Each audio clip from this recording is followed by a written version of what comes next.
खूब इस हवाले से जो सबसे पहला सवाल है, राफजी किसे कहते हैं। खूब राफजी के मुतालिक मैं आपकी खिदमत में अर्ज़ करूँ कि लुग़वी लिहाज से और फिर इस्तिलाही लिहाज से ये जो इस्तेमाल होता रहा मुख्तलिफ अदवार में, लुग़त के लिहाज से राफजी रफ़ज़ा, तरका, रफ़दू हो, तरकू हो, तर्क के माना में है, छोड़ना।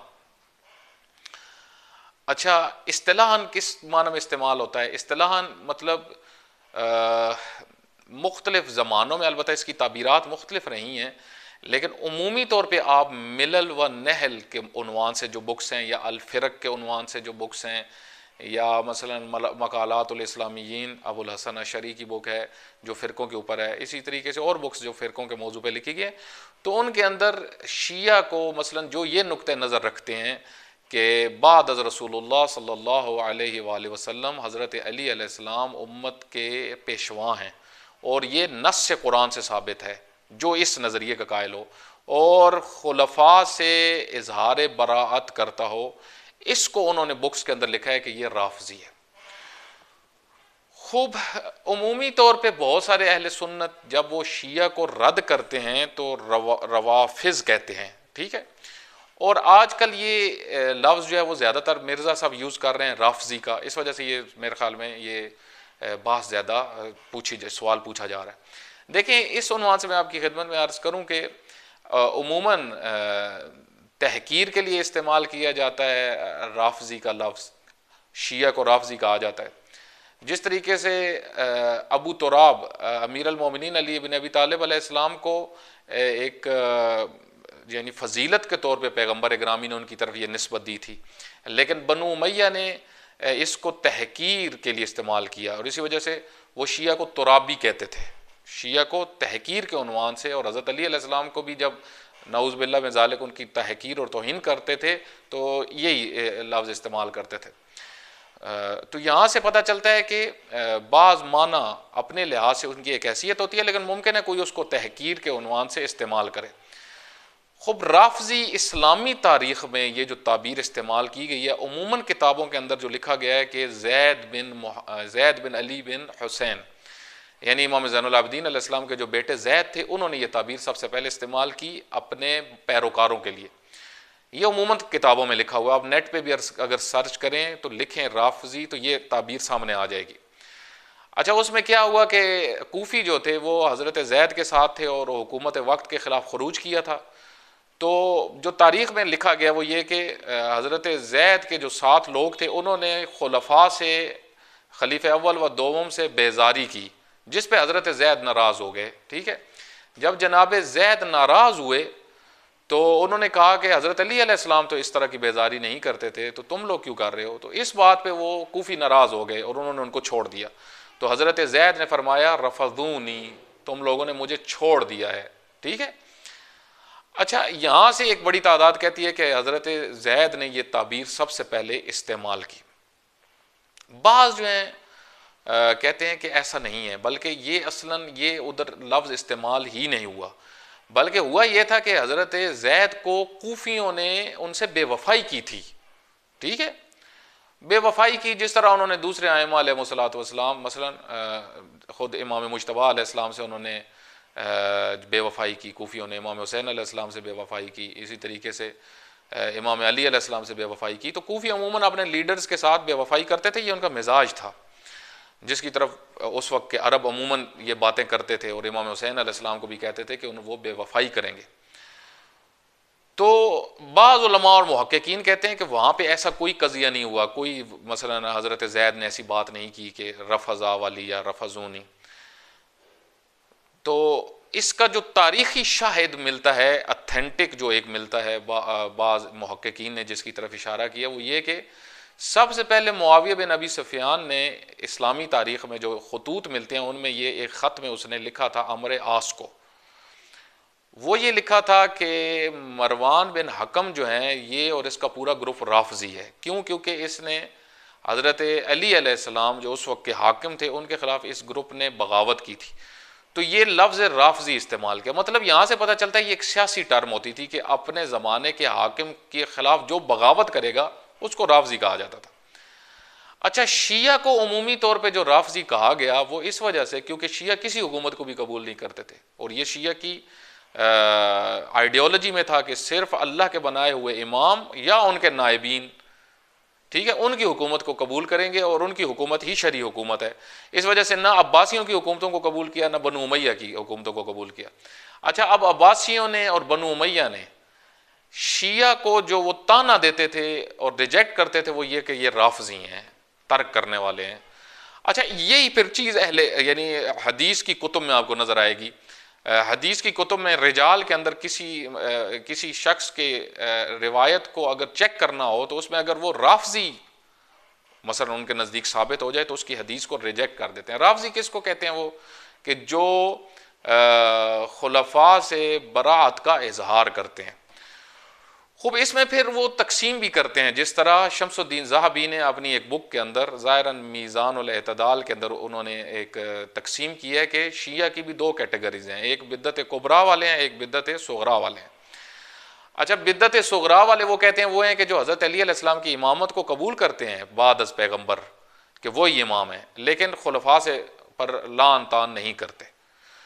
और फिर उसकी उन्होंने मिसाल दी, उन्होंने वो मौजू एक छेड़ा हुआ था ज़ुरारा बिन ज़ाहिरन किसी और अबान बिन तुगलब, उनके मुतालिक वहाँ पे वो डिस्कशन कर रहे थे। तो वो कहते हैं कि ये बिद्दत सुगरा रखने वाले थे, और बिद्दत कुबरा वाला वो है कि जो हज़रत अली अलैहिस्सलाम की इमामत को भी कबूल करे बाद अज़ पैगम्बर, और फिर जो है खुलफा से बराअत का भी इजहार करता हो, तो ये बिद्दत कुबरा रखने वाला है। मतलब ये उनकी एक तकसीम है।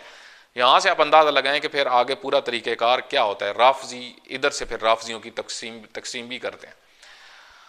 अच्छा, यहाँ पे आप देखें, मुझे जहाँ तक याद आ रहा है मिर्ज़ा साहब जो हैं वो उन्होंने अपनी कई बातों में ये जिक्र करते हैं कि मुस्लिम, ये जो सही मुस्लिम है उसके मुकदमे में उन्होंने जो एक जिक्र किया है कि मेरे पास एक शख्स आया, उसके पास इतनी हदीसें थी लेकिन वो राफजी था, और ये ज़ाहिरन है भी सही, तो मैंने वो रद्द कर दिया उसको। मतलब ये कि राफजी को इल्म यानी कुतुब हदीस के अंदर और रिजाल के अंदर इस नज़र से देखा जाता है कि मसलन जिसके बारे में राफजियत साबित हो जाती है उसको रद्द कर देते हैं।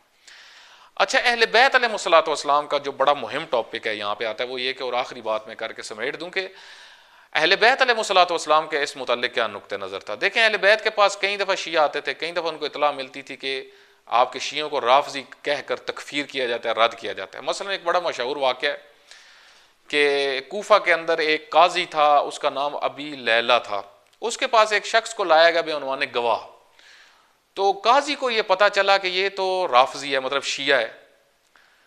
तो उसने कहा कि तुम्हारी गवाही मैं कबूल नहीं करूंगा। इस बात पे वो जो शख्सियत थे जिन्होंने गवाही देनी थी, उनकी आंखों में आंसू आ गए।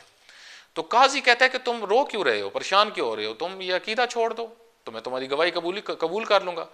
तो उन्होंने उस वक्त कहा, उन्होंने कहा कि मुझे तुम्हारी बात पे रोना नहीं आ रहा है इस पे कि तुम मेरी गवाही कबूल नहीं कर रहे, बल्कि मुझे इस पे रोना आ रहा है कि तुमने मुझे कितना बड़ा दर्जा और मकाम दे दिया राफजी का। क्योंकि मैंने अपने मौला इमाम बाकर अलैहिस्सलाम से सुना है कि सबसे पहले राफजी वो साहिर थे, वो जादूगर थे जिन्होंने फ़िरऔन की हुकूमत और उसकी डिक्टेटरशिप का इनकार कर दिया था और उसके मुकाबले में आ गए थे, और खुदावंद मुताल की रबूबियत को कबूल किया था और हज़रत मूसा अलैहिस्सलाम के मौजे पे तस्लीम हो गए थे। तो उनको फिर आप देखें, फ़िरऔन ने धमकी भी दी थी वहाँ पे कि मैं तुम्हारे बाजू काट दूंगा, टांगें काट दूंगा, उल्टी काटूंगा और तुम्हें नखल के साथ लटकाऊंगा, जिस पे उन्होंने कहा तुमने जो मर्जी करना है कर लो। मतलब साहिर किस दर्जे पे पहुंच गए उस मौजज़े को देख के। ये कलमा हक अल्लाह को इतना पसंद आया कि खुदावंद मुताल फरमाता है कि हमने इन जादूगरों की जितनियां बुराई थी उनको अच्छाइयों में बदल दिया। मतलब ये हक गोई हाकिम जालिम हाकिम के सामने करना ये बहुत बड़ा मकाम है। इस वजह से अहादीस के अंदर इसकी बहुत इस चीज़ को सराहा गया और बहुत अजमत बयान की गई है इस काम की कि हाकिम जायर के सामने कलमा हक कहना। तो उन्होंने कहा कि मैंने अपने मौला से सुना है कि सबसे पहले राफजी वो लोग थे। तो ये बात एक शख्स ने इमाम बाकर अलैहिस्सलाम तक पहुंचाई कि ये कज़िया हुआ है, या इमाम सादिक अलैहिस्सलाम तक कि ये मोरद हुआ है।